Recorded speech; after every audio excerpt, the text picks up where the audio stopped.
अब अर्का मान्य सदस्य हर्क राज राईलाई समय दिन्छु। समय 5 मिनेट।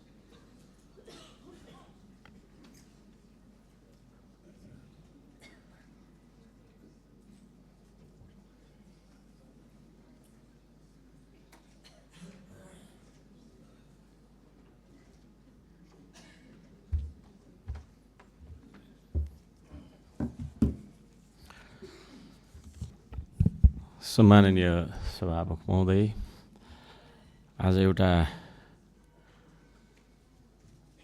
संवैधानिक विधि हामीले पुरा गरिरहेका छौँ। लोकतन्त्रमा कि त चुनिनुपर्छ कि त चुन्नुपर्छ। त्यसो हुँदाखेरि अब चुनिने अधिकारलाई प्रयोग गर्दै श्रम संस्कृति पार्टीले उम्मेदवार अगाडि हामीले सार्यौँ। त्यसमा अहिलेका सबैभन्दा ठुला दल लगायत धेरैजसा दलहरूले सबैले समर्थन गर्नुभएको छ। त्यसका लागि म सम्पूर्ण राष्ट्रिय स्वतन्त्र पार्टी, नेपाली कांग्रेस, नेकपा लगायतका सबैजनालाई म हार्दिक धन्यवाद दिन चाहन्छु।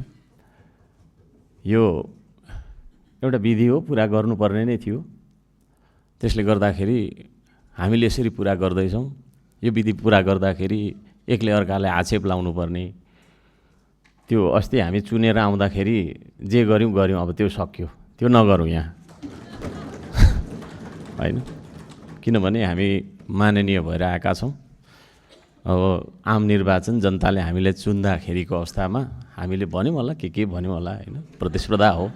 तर अहिले त्यो भन्दाखेरि यो संसदको मर्यादा रहन्छ जस्तो मलाई लागेन।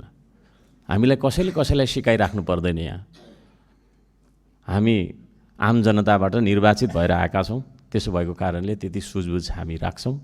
त्यसले गर्दा कसले मलाई के भनेको थियो, कसले मलाई के अरे फोन गरेको थियो, कसले मलाई कहाँनिर औँला के अरे तपाईँको चाहिँ समाएर मलाई डोडाएको थियो भनेर हामीले बिलाउन गर्न उचित जस्तो मलाई लाग्दैन। म यहाँहरू सबैजनालाई सम्मानका साथ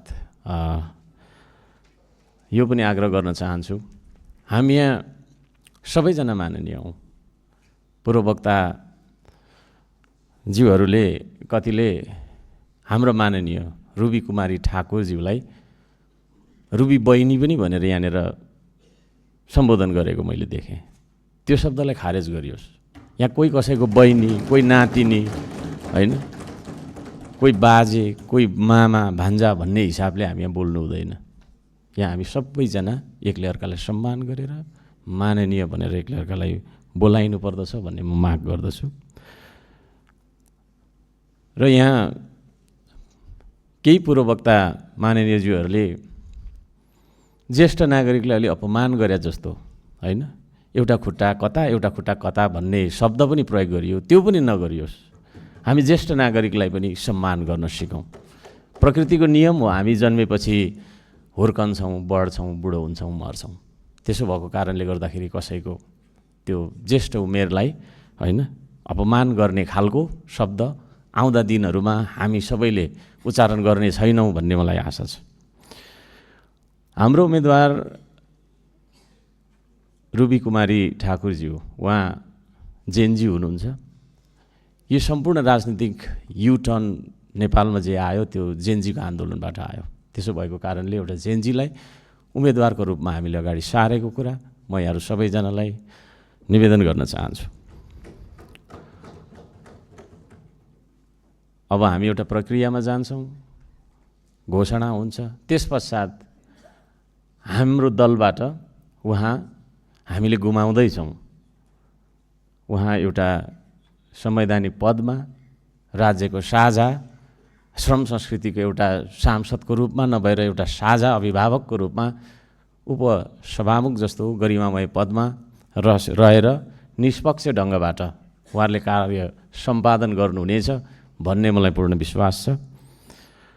म चाहिँ भर्खरै दार्चुला गएको थिएँ, अलिकति असान्दर्भिक कुरातिर मोडिन्छु। अब म त्यो दार्चुलामा जाँदाखेरि म रोएर आएँ। म यहाँ माननीय मन्त्रीज्यूहरूलाई विशेष गरी भौतिक पूर्वाधार तथा शहरी विकास मन्त्रीज्यू, गृहमन्त्रीज्यू, उहाँहरूलाई पनि एकचोटि त्यहाँ भ्रमण गर्नका लागि त्यो दार्चुलाको ब्यास वडा के अरे गाउँपालिकाको वडा नम्बर 2 को दुम्लिङसम्म पुगिदिनका लागि म अनुरोध गर्दछु यो रोस्टमबाट। यति धेरै तपाईँको समस्या रहेछ, त्यो समस्यालाई देखेर म रोएर आएँ। बाटो नबनेको कारणले मान्छे तुइनमा महाकाली तरेर त्यहाँ महाकालीमा तुइन झरेर तपाईँको चाहिँ मर्ने, मान्छे नभएको त्यहाँ कुनै घर परिवार रहेनछ। मान्य सदस्य आफ्नो भनाइ छुट्याउनु होला। सरकारलाई त्यसतर्फ पनि ध्यान आकर्षण गर्न चाहन्छु। थुप्रै छन् कुराहरू, समय छोटो छ, यो समय पनि बढाउनुपर्छ भन्ने मेरो माग पनि छ। र अर्को कुरा, पर्यटन तथा नागरिक उड्डयन मन्त्रालय मन्त्रीज्यूलाई पनि म ध्यान आकर्षण गर्न चाहन्छु। यो फ्लाइट ढिलो हुँदो रहेछ, हाम्रो जहिले पनि फ्लाइट ढिलो हुँदो रहेछ। बिना कारण फ्लाइट डिले गर्यो भने सम्बन्धित तपाईँको चाहिँ नि कम्पनीलाई फाइन पो लगाउनुपर्छ कि भन्ने माग पनि म राख्न चाहन्छु।